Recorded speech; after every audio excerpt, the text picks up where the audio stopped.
Who the fuck are you? Skenario X.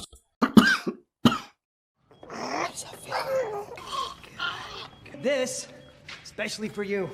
You like it?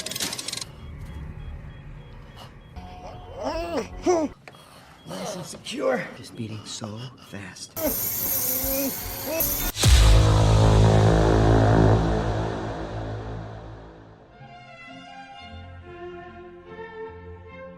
Agak karebah, apa kabar maksudnya?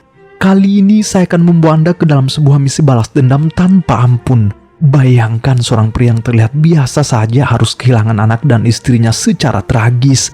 Bukan cuma tragis, ia bahkan menyaksikan langsung orang tercintanya diperkeos tanpa bisa berbuat apa-apa akibat permainan politik di meja hijau. Pria pendiam ini pun mulai menebar teror ganas, membuktikan bahwa keadilan yang gagal bisa melahirkan monster berbahaya yang mampu melumpuhkan seluruh tatanan hukum dengan cara yang tak masuk akal. Seperti biasa, kisah akan disajikan apa adanya, mendalam dan detail.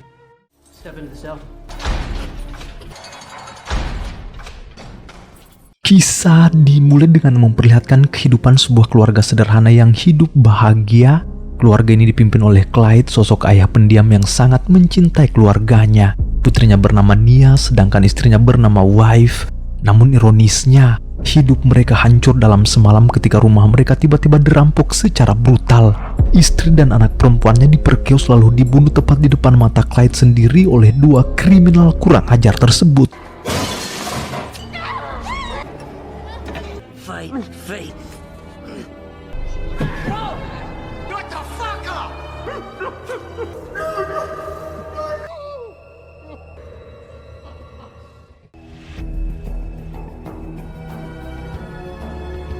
Beberapa tahun setelah kejadian mengenaskan itu, kita diperkenalkan dengan seorang jaksa muda ambisius bernama Nick. Dialah yang menangani kasus keluarga Clyde yang sampai sekarang masih menggantung tanpa keadilan yang benar-benar layak bagi Clyde. Dua pelaku bernama Ames dan Derby ternyata mendapat hukuman yang sama sekali tak bisa diterima Clyde. Demi menjaga reputasi dan presentase kemenangan kasusnya tetap tinggi di pengadilan, Nick memilih mengambil jalan pintas. Ia membuat kesepakatan gelap dengan Derby. Dengan dalih Derby akan bersaksi melawan Ames demi menyelamatkan dirinya sendiri. Hasilnya Ames dijatuhi hukuman mati, sementara Derby yang justru merupakan pelaku paling keji hanya mendapat hukuman penjara ringan beberapa tahun saja. Hukuman yang jelas sangat tak adil.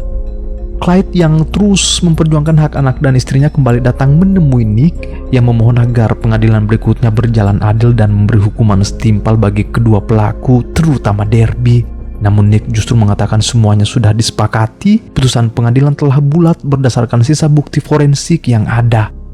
Dari sinilah Clyde mulai sadar kalau ada sesuatu yang benar-benar tak beres dengan sistem peradilan, sebuah sistem hukum yang terlihat rapi di luar tapi menyimpan bau busuk dari dalam. This is just how the justice system works. Your testimony won't be reliable. Meski Clyde terus memohon pada Nick agar kasus ini dibawa ke pengadilan penuh, Nick tetap menolak demi mengamankan karirnya sendiri. Saat sidang putusan kembali digelar dan dipimpin langsung oleh hakim bernama Laura, tak ada yang benar-benar berubah. Sidang itu memang terlihat formal dari luar, namun dibaliknya kesepakatan kotor antara Derby dan Nick tetap dijalankan seperti rencana awal. Next time it's mine. Say thanks for being in my corner. Melihat kebobrokan para jaksa, tak terkecuali Nick, di saat itulah kepercayaan Clyde terhadap hukum benar-benar mati total. Yang tersisa sekarang hanyalah dendam murni, terlebih saat ia terus teringat bagaimana istri dan putri tercintanya diperlakukan dengan begitu keji. Singkat kisah, 10 tahun kemudian Clyde benar-benar menghilang dari radar, ia lenyap tanpa jejak. Namun sebenarnya Clyde bukan menghilang, melainkan diam-diam menyusun rencana balas dendam yang sangat rapi, sistematis, dan mengerikan. Sementara itu, karir Nick semakin gemilang, kehidupannya terlihat sempurna, selalu dirayakan lewat momen sederhana bersama istri dan putrinya di rumah. Namun tanpa ia sadari, seseorang dari masa lalu bernama Clyde kini mulai hadir di balik bayang-bayang, mengintai kehidupan semua orang yang terlibat dalam kematian Wife dan putrinya Nia. Sampai akhirnya hari eksekusi mati untuk Ames pun tiba.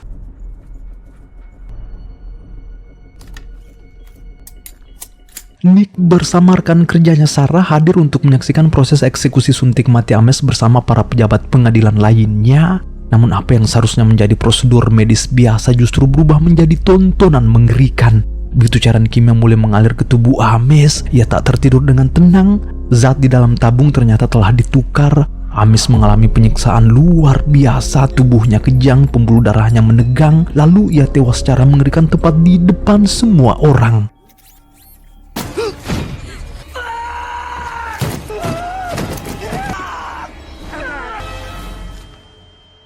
Mereka semua langsung keluar dari ruang eksekusi itu dengan wajah kaget sekaligus bingung memikirkan apa penyebab reaksi mengerikan tersebut. Padahal prosedur seperti ini jelas melanggar hak amandemen dalam hukuman mati. Namun mereka belum sadar kalau seseorang sebenarnya telah menyabotase seluruh sistem eksekusi itu. Dan ya, itulah pesan pembuka dari Clyde. What is it, Nick? Can't fight fate. Tak butuh waktu lama bagi Clyde untuk beralih ke target utamanya. Derby, kriminal keji yang menghabisi istri dan putrinya malam itu, kini hidup bebas berkat kesepakatan kotor tersebut. Tiba-tiba, Derby mendapat telepon misterius dari seseorang yang mengaku sebagai polisi dan ingin menyelamatkannya dari kejaran petugas liner. Derby yang baru saja menanam jagungnya dengan seorang gadis malang di sana langsung panik lalu mengikuti instruksi dari suara di telepon itu. Ia diarahkan menuju ke kawasan sebuah gudang terpencil di bawah jembatan.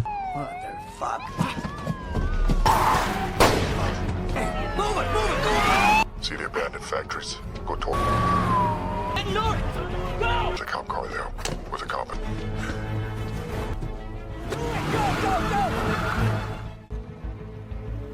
Get the fuck out!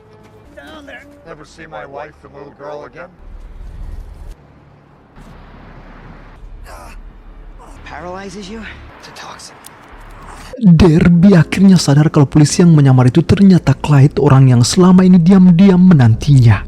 Sebelum sempat melawan, Clyde langsung melumpuhkannya menggunakan racun khusus yang membuat Derby tetap sadar namun lumpuh total.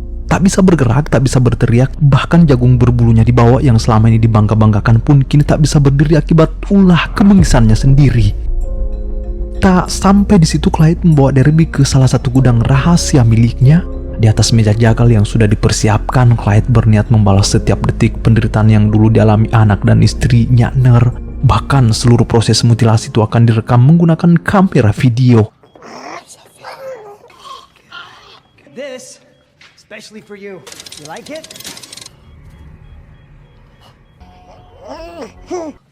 Nice and secure. Just beating so fast.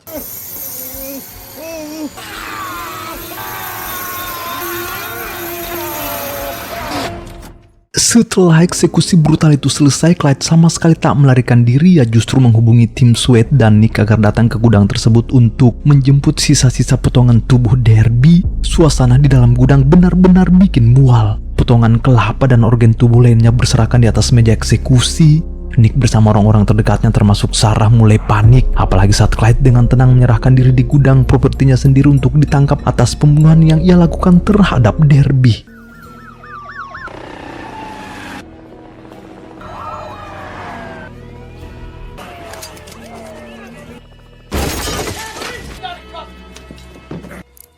Dengan sangat tenang, Clyde menyerahkan diri tanpa busana. Penangkapan ini jelas bukan akhir, melainkan bagian dari rencana besar balas dendam yang telah ia persiapkan selama bertahun-tahun untuk meruntuhkan seluruh tatanan hukum dari dalam.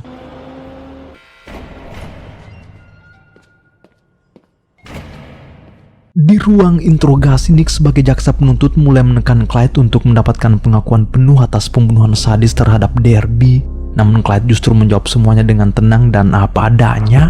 Ia mengakui seluruh rencana pembunuhan tersebut, bahkan tanpa ragu mengatakan kalau dirinya juga orang yang menyabotase proses suntik mati Ames dulu. They both deserve to die. He killed my wife and child. Alright. Interogasi yang terus berlangsung justru membuat Clyde memegang kendali penuh. Ia menawarkan sebuah kesepakatan pengakuan tertulis lengkap dengan imbalan sebuah kasur empuk dan nyaman di dalam sel penjaranya. Nick yang mulai frustasi akhirnya terpaksa menuruti permintaan itu.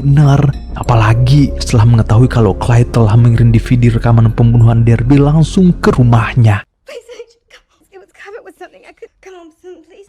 Make the deal. Akhirnya Clyde dimasukkan ke dalam sel tahanan sesuai permintaannya bersama salah satu napi gondrong itu. Nah, keesokan harinya sidang jaminan pun digelar dan dipimpin langsung oleh Hakim Laura, hakim yang sama yang 10 tahun lalu mengesahkan kesepakatan kotor antara Nick dan Derby. Di depan ruang sidang, Clyde yang milih tak menggunakan pengacara memutuskan membela dirinya sendiri, yang mulai mengutip berbagai pasal hukum kuno yang selama ini dimanipulasi demi kepentingan tertentu. Clyde lalu mencaci Hakim Laura dan seluruh sistem peradilan di ruangan itu. Ia sengaja menunjukkan betapa bobroknya hukum yang dulu membiarkan keadilan untuk anak dan istrinya diabaikan begitu saja. Hakim Laura yang merasa dihina langsung naik pitam dan kembali menjebloskan Clyde ke sel isolasi. Idea what justice is up the fucking ass. Fake. Kembali ke dalam sel, Clyde mulai merasa teman sekamarnya perlahan berubah jadi beban. Mereka bahkan sering adu mulut cuman gara-gara makanan. Sampai akhirnya Clyde menghabisinya secara brutal. Dan di waktu yang hampir bersamaan, Pak Ray, pengacara Derby dulu, ditemukan tewas mengenaskan di dalam lubang bawah jembatan. Got him cuffed. He's gone.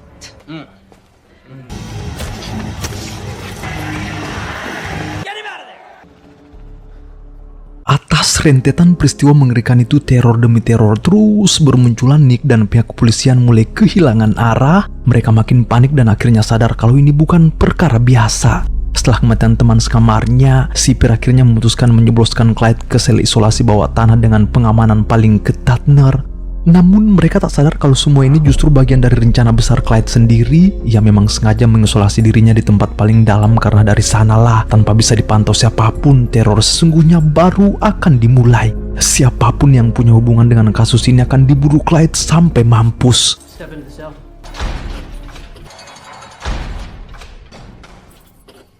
Nick dan orang-orang terdekatnya tak sadar kalau mereka sedang berhadapan dengan sosok pendiam yang sudah sepenuhnya dikuasai dendam. Target Clyde selanjutnya adalah Hakim Laura. Namun tentu saja pemerintah tak mau tunduk pada teror seorang narapidana. Sayangnya mengabaikan ancaman Clyde justru menjadi kesalahan terbesar mereka. Nick dan Jonas langsung datang menggelar rapat darurat bersama Laura di ruangannya untuk membahas situasi yang makin mencekam ini. Namun, siapa sangka? I'm game. The benefits of being a judge. Hello? Oh my god. Begitu telepon sang hakim berdering lalu diangkat, sebuah detonator mikro yang ditanam di dalam komponen ponsel langsung meledak dan menewaskan Hakim Laura seketika. Nick dan rekannya Jonas makin dikuasai kepanikan karena kini mereka sadar orang-orang terdekat mereka bisa saja jadi target berikutnya, ya kan? Kota pun mulai dilanda kepanikan massal. Jaksa Agung di kota itu langsung menetapkan status siaga 1 dan berusaha mencari tahu dari mana semua misi kematian itu berasal. Padahal Clyde jelas-jelas masih terkurung di dalam sel tahanan bawah tanah yang kini pengawasannya semakin diperketat. Alright, kill everyone. We're moving in. Target berikutnya adalah Sarah, asisten setia Nick di kejaksaan. Sore itu setelah seharian lelah bekerja di kantor, Sarah bersama beberapa staf berjalan menuju area parkiran. Tanpa Sarah sadari, hari itu akan menjadi hari terakhirnya melihat matahari. Nick, get some rest. Night, Jonas.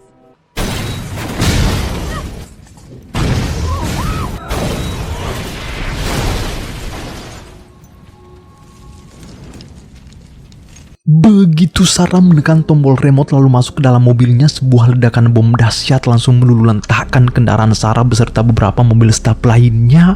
Sarah dan beberapa orang di sekitarnya tewas seketika di tempat. Kematian Sarah benar-benar menghantam mental Nick dengan sangat keras. Bayangkan saja, dalam 48 jam terakhir, 6 pejabat dari Departemen Kehakiman telah terbunuh dalam serangkaian serangan brutal yang tersusun rapi. What about Nick's car? That's the weird thing. Real precise stuff too. Hadn't been touched. Nick bukan cuman bingung 7 keliling, biji bawaannya pun mulai gemetar sebab ini pertama kalinya dalam sejarah para pejabat pemerintah dibunuh secara brutal dan sistematis seperti itu. Nick sadar setelah asisten dan hakimnya tewas, target berikutnya yang paling masuk akal adalah keluarganya sendiri. Tanpa buang waktu, Nick langsung memerintahkan istri dan anaknya mengemas barang-barang mereka. Tak ada waktu untuk menjelaskan panjang lebar. Nick kemudian mengerahkan pengawalan bersenjata dari kepolisian untuk menjemput keluarganya. Rencananya mereka akan dibawa ke sebuah safe house rahasia di luar kota yang tidak terdaftar di sistem komputer pemerintah, sebab Nick mulai sadar kalau Clyde punya kemampuan meretas yang benar-benar gila. Saat melihat mobil yang membawa istri dan putrinya pergi meninggalkan rumah dengan pengawalan ketat, barulah Nick sedikit merasa lega. Namun rasa lega itu hanya bertahan sesaat. Begitu Nick kembali masuk ke dalam rumahnya, ia baru sadar kalau seseorang telah meletakkan sebuah bingkai foto. Di dalam bingkai itu terdapat foto dirinya sedang berjabat tangan dengan Derby setelah keluar dari sidang putusan dulu.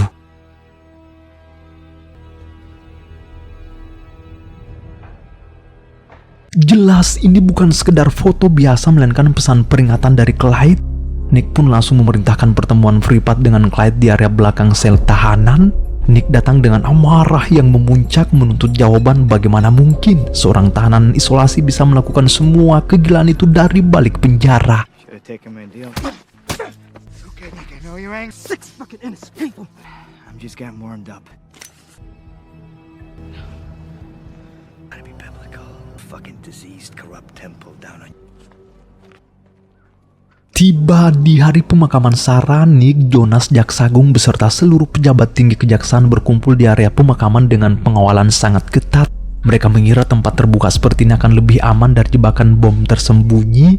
Namun Clyde selalu selangkah lebih maju, Ia tak memakai bom konvensional yang ditanam di dalam tanah, melainkan memanfaatkan teknologi militer tingkat tinggi. Tepat setelah prosesi pemakaman yang berlangsung khidmat itu selesai, suara desing mesin kecil mulai terdengar dari balik batu nisan. Sebelum siapapun sadar apa yang sedang terjadi, sebenarnya beberapa robot tank taktis berbentuk senapan mesin otomatis muncul dan langsung mengunci target dari jarak jauh.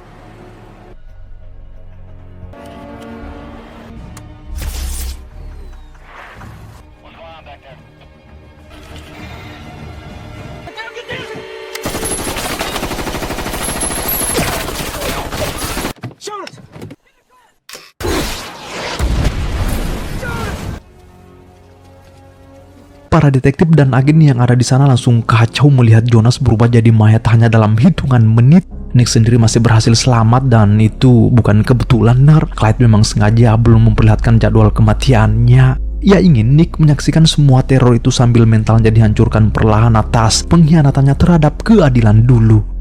Situasi makin mencekam sampai wali kota langsung memanggil Nick untuk membereskan semua kekacauan ini. Bagaimana mungkin seorang napi bisa menjalankan serangkaian pembunuhan sistematis hanya dari balik jeruji penjara, ya kan? Wali kota marah besar karena merasa pemerintah telah dipermalukan habis-habisan. Nick pun berjanji akan mencari tahu secepat mungkin bagaimana Clyde bisa melakukan semua itu dari dalam tahanan. Status darurat kota pun juga kembali diberlakukan atas perintah wali kota. I want a show of force for the public. An armed cop on every corner. Uniforms, detectives, 12-hour Berbekal informasi dari agen CIA, Nick akhirnya tak lagi fokus pada sel penjara Clyde, melainkan pada apa yang ada di luar sana. Nick sadar robot senapan mesin di pemakaman yang menghabisi Jonas dan para pejabat lainnya bukan alat biasa, melainkan perlengkapan militer kelas berat yang dibuat khusus. Barang seperti itu jelas tak mungkin dibeli sembarangan, ya kan, Nick pun mulai menelusuri seluruh daftar properti dari berbagai sektor industri yang dijual atau berpindah tangan selama 10 tahun terakhir. Yang menyisir semuanya satu persatu, mulai dari gudang terbengkalai sampai bangunan komersil yang dibeli menggunakan nama perusahaan bayangan. Kerja keras itu akhirnya membuahkan hasil. Nick menemukan daftar pemesanan material dan transaksi mencurigakan yang mengarah pada satu properti tertentu. Mata Nick langsung terbelalak saat melihat lokasi gudang rahasia milik Clyde ternyata berada tepat di seberang jalan tak jauh dari komplek penjara tempat Clyde ditahan selama ini.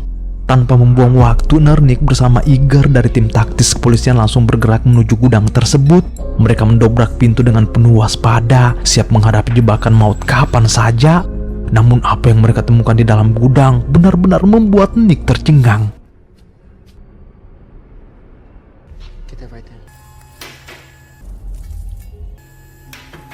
Di dalam gudang itu bukan cuma terdapat perlengkapan militer canggih, yang paling gila, mereka menemukan sebuah terowongan bawah tanah rahasia yang digali dengan sangat rapi. Terowongan tersebut ternyata mengarah langsung ke bawah tanah penjara, tepat di bawah sel isolasi milik Clyde. This guy tunneled into prison? Fuck, Semtex. Uniforms, other disguises.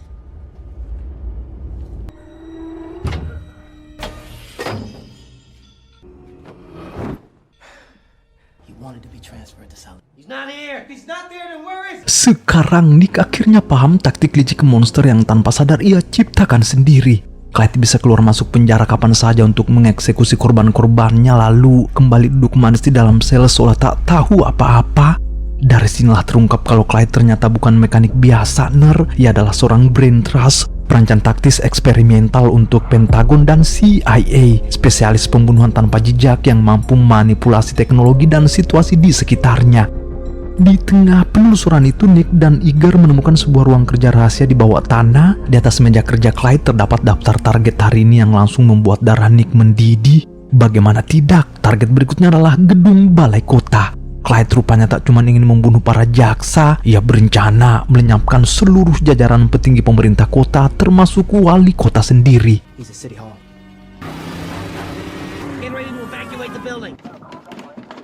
Sebelum semuanya terlambat, Nick, Iger bersama tim taktis lainnya langsung tancap gas menuju balai kota. Di sana pertemuan darurat yang dihadiri wali kota dan para petinggi yang tersisa sebentar lagi akan dimulai. Dengan menyamar sebagai petugas kebersihan tanpa menimbulkan sedikit pun kecurigaan dari para penjaga, Clyde berhasil menyusup masuk lalu menanam bom napal berkekuatan tinggi tepat di bawah ruang rapat utama.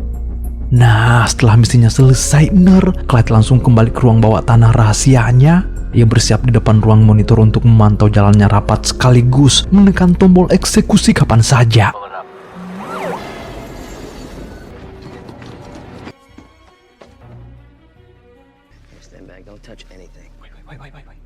Namun, kali ini Clyde tak sadar kalau Nick sudah selangkah lebih maju. Bersama tim taktisnya, Nick berhasil menemukan lokasi bom di balai kota tepat waktu. Alih-alih memanggil tim penjinak bom, sebuah ide gila justru muncul di kepala Nick yang ingin mengakhiri permainan catur ini memakai aturan yang selama ini dibuat Clyde sendiri. Nick lalu memerintahkan timnya membawa koper bom aktif itu kembali melewati terowongan bawah tanah dan memasangnya tepat di bawah tempat tidur sel isolasi Clyde. Bom itu terkunci rapat dan tak bisa dipindahkan. Beberapa menit kemudian, Clyde kembali memanjat masuk ke dalam sel isolasi lewat lubang rahasia tersebut. Yang merasa misinya telah berjalan sempurna dan kini tinggal menunggu waktu untuk meledakkan balai kota melalui ponselnya. Tanpa Clyde sadari, bom berkekuatan besar itu ternyata sudah dipindahkan oleh tim taktis Iger ke bawah sel isolasinya sendiri. Tepat saat Clyde menutup pintu lubang rahasia itu, Nick ternyata sudah berdiri menunggunya. Clyde. Never seen anybody tunnel interpret. That's how winners play. Yeah, you made it. Such a bad teacher after all. I'm sorry, Nick.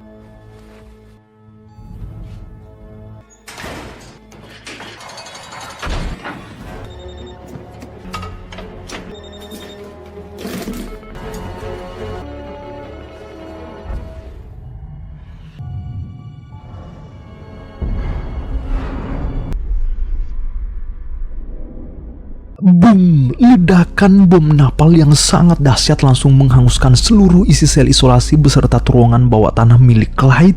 Clyde tewas seketika di dalam kobaran api maut yang ia racik sendiri, mengakhiri teror gilanya sekaligus membayar lunas dendam masa lalunya dengan cara paling tragis. Kesucian hukum mungkin sudah retak, namun sang monster akhirnya berhasil dihentikan. Saya pamit undur diri, sampai jumpa di kisah seru lainnya. Bye.